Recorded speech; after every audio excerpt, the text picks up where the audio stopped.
And today, I want us to talk about and to think about the subject of faith. And when we think about the subject of faith, sometimes people think that that's religion's domain. That that's the Christian's domain. Faith. Now, over here in the world of science, and over here in the world of the educated, sometimes they like to put those lines of demarcation. Now, over in religion, y'all have faith. But over here in science, we don't work in that world. In fact, we know everything. We understand things differently than what you know things. But let me tell you, faith is something that we use no matter what we call ourselves. That an atheist uses faith as well. That faith is something that everybody uses. And in fact, knowledge, a part of knowledge, is faith. Because you believe in something. You believe that you have knowledge. And if you talk about any subject, there is a level of faith to it. There is. Because no matter what, most of our knowledge is an inference of our observation. And a lot of times what we know, none of us has even seen. Take, for instance, your brain. Yes, the brain in your head. Have you seen it? Has the scientist seen it? But yet you what? Believe that you have a brain. So faith is something that every worldview uses. Scientists believe in things. And in fact, if you believe that there is no God, you're believing something. So the question isn't a matter of faith, it's a matter of what you believe. Right? Hebrews says faith is the substance of things hoped for, the evidence of things not seen. All of us believe in something that we have not seen. Something beyond our purview, something beyond our senses. And even scientists do too. You know, God has been declared dead many times over the centuries. In fact, probably the most notable time in the last 100 years was in 1966, when on the Time magazine cover it said a question, is God dead? And in the article, major thinkers in America weighed in on the subject of whether God exists or whether He doesn't. And even theologians, quote unquote, weighed in on the subject about the gospel and about the Bible and God not existing. What's interesting is that there was a physicist, a scientist, who read the article. And what happened with him is that he went home and he wrote a hymn. He wrote a hymn in response to this article in Time magazine, Is God Dead? We also think about Nietzsche. Friedrich Nietzsche, this great philosopher, he said this.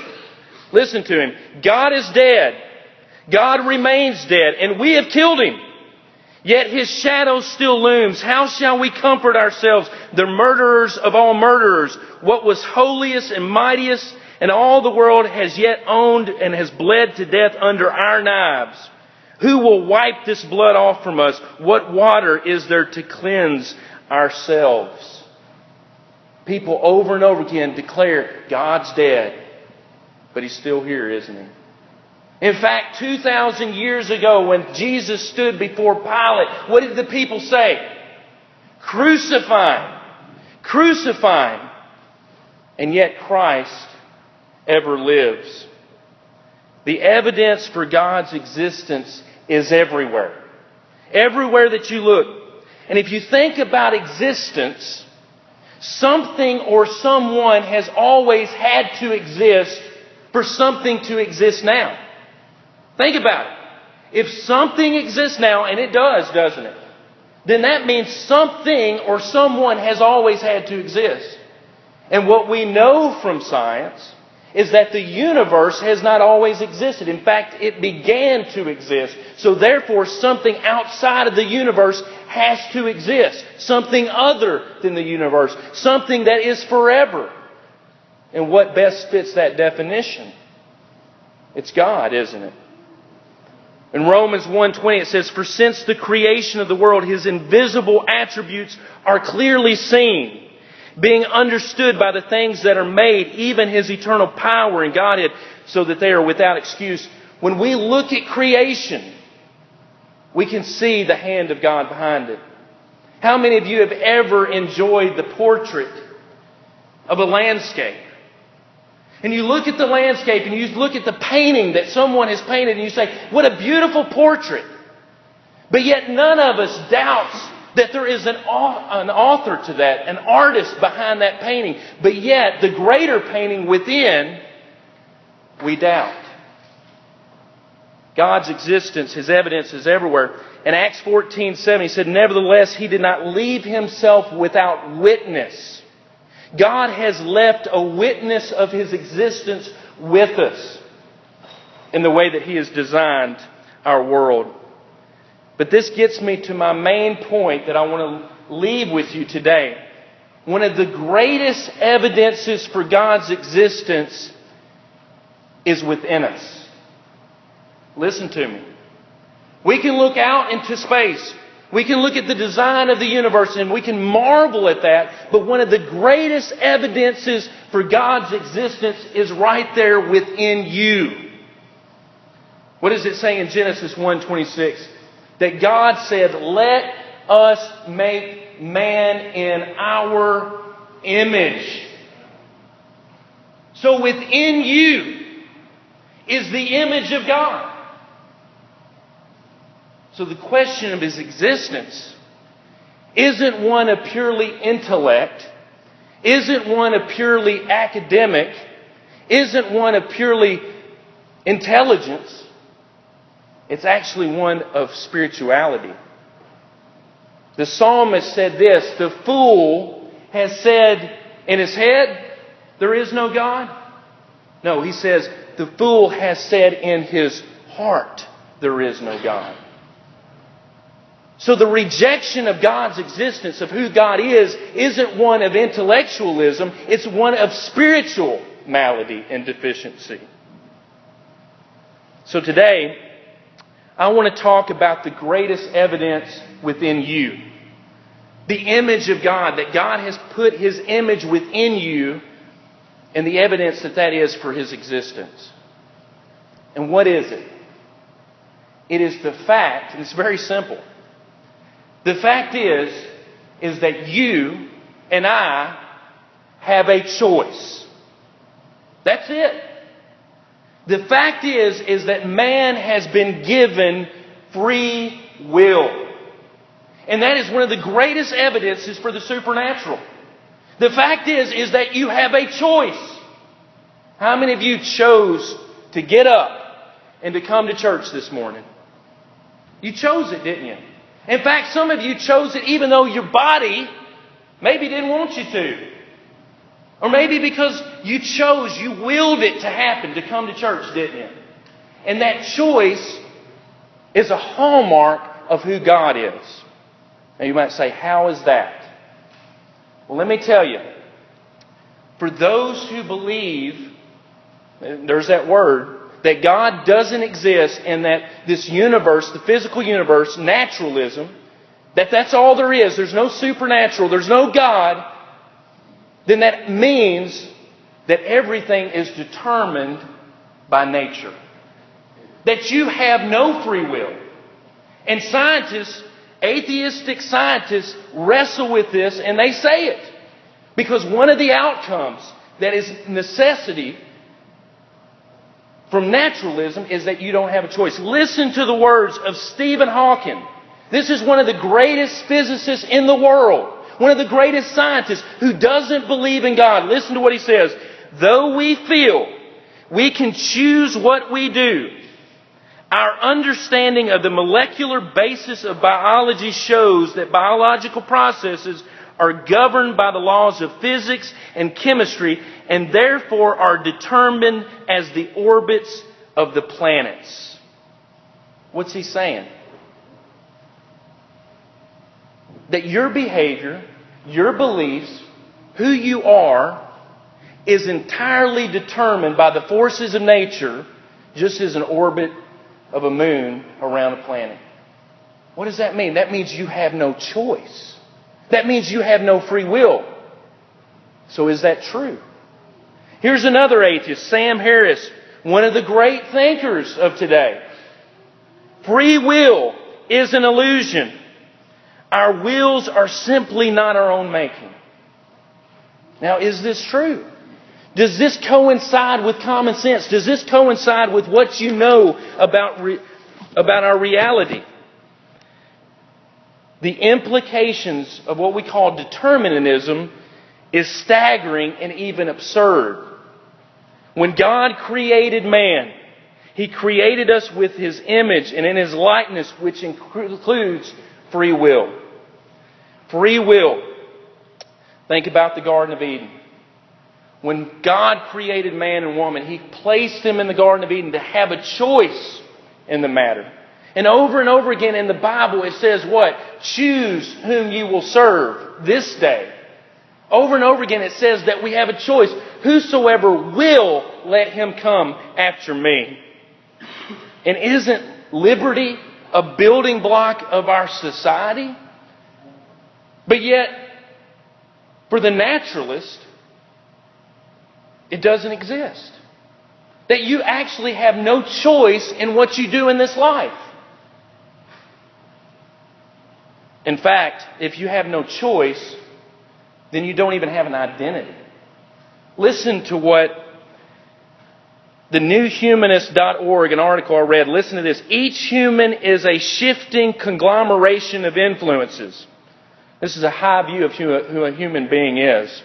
A tangle of other people's actions and emotions woven around genetically, forged chemical systems of evaluation, all of which to say identity is something of a farce. In other words, if you have no free will, if you're just determined by chemicals in your body and determined by nature, you don't really exist as a person. You're not who you think you are. There is no laws rushing. I'm just a chemical machine up here. And I have no choice in the matter. I have no choice in even being up here because my chemicals have made me do this. Do you see the absurdity of this claim? Not only that, now listen to me. Not only is your identity now revoked, you're no longer an individual, you're just a series of chemical processes. Number two, what happens to rationality? What happens to thinking?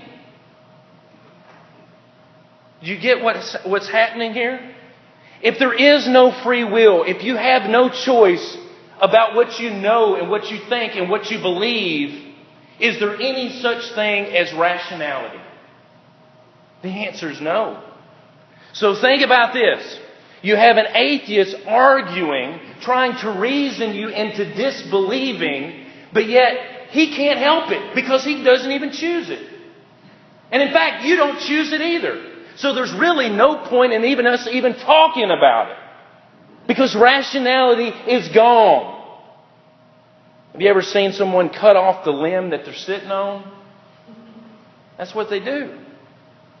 But yet, supposedly, science is all about reason. Is all about rationality. Is all about inference. But yet, if we're determined, there is no rationality. One guy said it like this: if my mental processes are determined wholly by the motions of atoms in my brain, I have no reason to suppose that my beliefs are true. And hence, I have no reason for supposing my brain to be composed of atoms. There is no rationality. Now, let me ask you something. Is there rationality? Is there reason? The answer is yes. If there's reason, then there's free choice. If there's free choice, there is a God. What else does it take from us? Morality. Think about it. If you have no choice as what you do, and you can't help it, you're just the processes of chemical and biological agents beyond your control, Is there anything called morality anymore? There's not, is there? But yet, this flies in the face of everything that we know and experience in our life. You can take a child and give them a comic book or a movie, and they will be able to pick out who? The good guy and the bad guy. Because good and evil is fundamental to who we are. Does goodness and evil exist? If goodness and evil exist, if morality exists, then free will exists. If free will exists, then God exists. Immanuel Kant, the great philosopher, said this: two things awe me most, the starry sky above me and the moral law within me.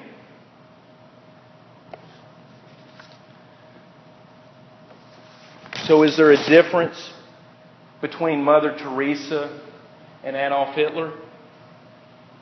If you don't believe in morality, there is no difference. Their actions are both zero. They have no value. Is there a difference between slaughtering a pig and a child?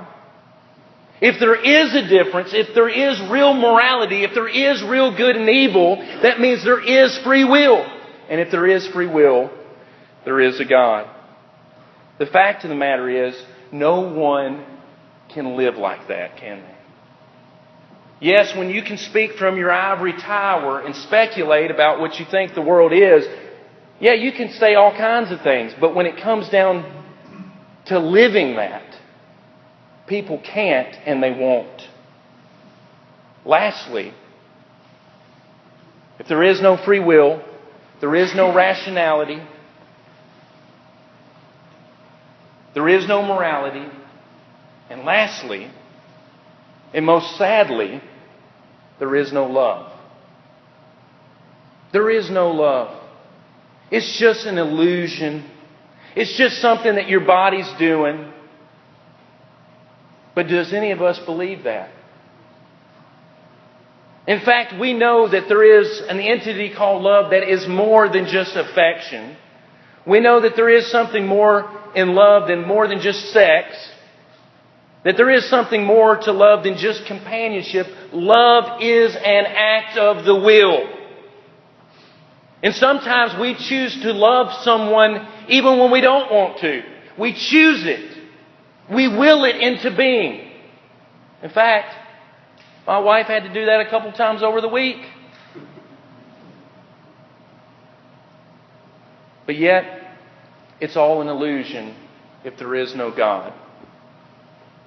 Consider the words of Gandhi. Love is the strongest force the world possesses. But yet, what does that guy know? Because it's all an illusion. The words of the Apostle Paul ring so true. Love suffers long and is kind. Love does not envy. Love does not parade itself. It is not puffed up. It does not behave rudely. It does not seek its own. It is not provoked. It thinks no evil. It does not rejoice in iniquity, but rejoices in the truth. It bears all things, believes all things, hopes all things, endures all things. Love never fails. And if you believe in love like I do, you have to believe in a God that is love. Because otherwise, this existence that we're living is just totally absurd, isn't it? God made you in His image. That means that He imbued you. He gave you a choice.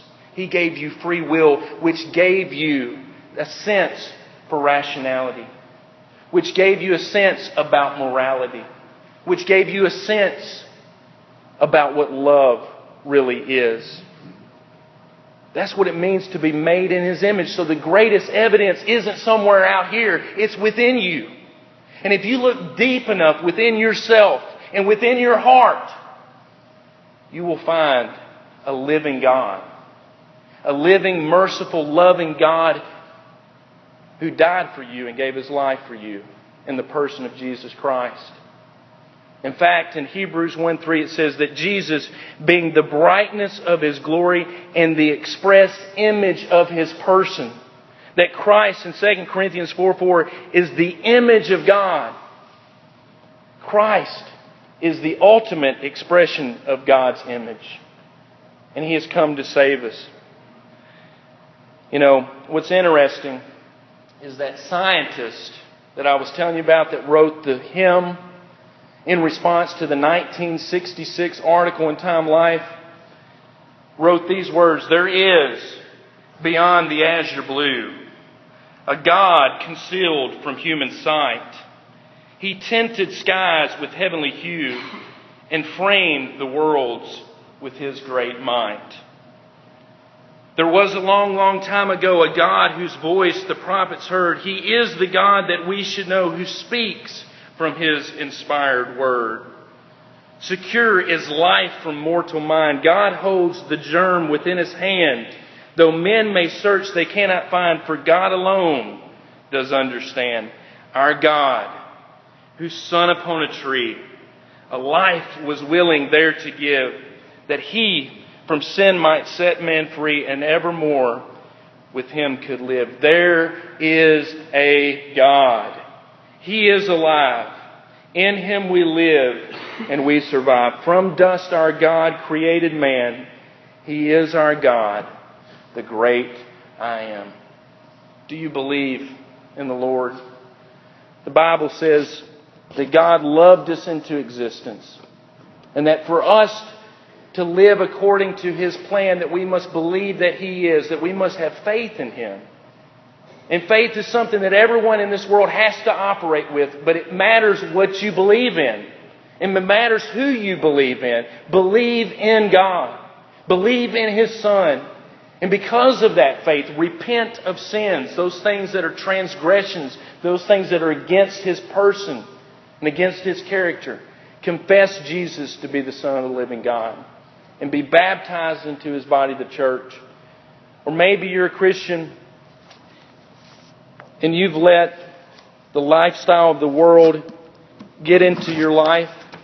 The Bible offers forgiveness. It offers restoration. Or maybe you need encouragement. Whatever your need is, won't you come now as together we stand and as we sing.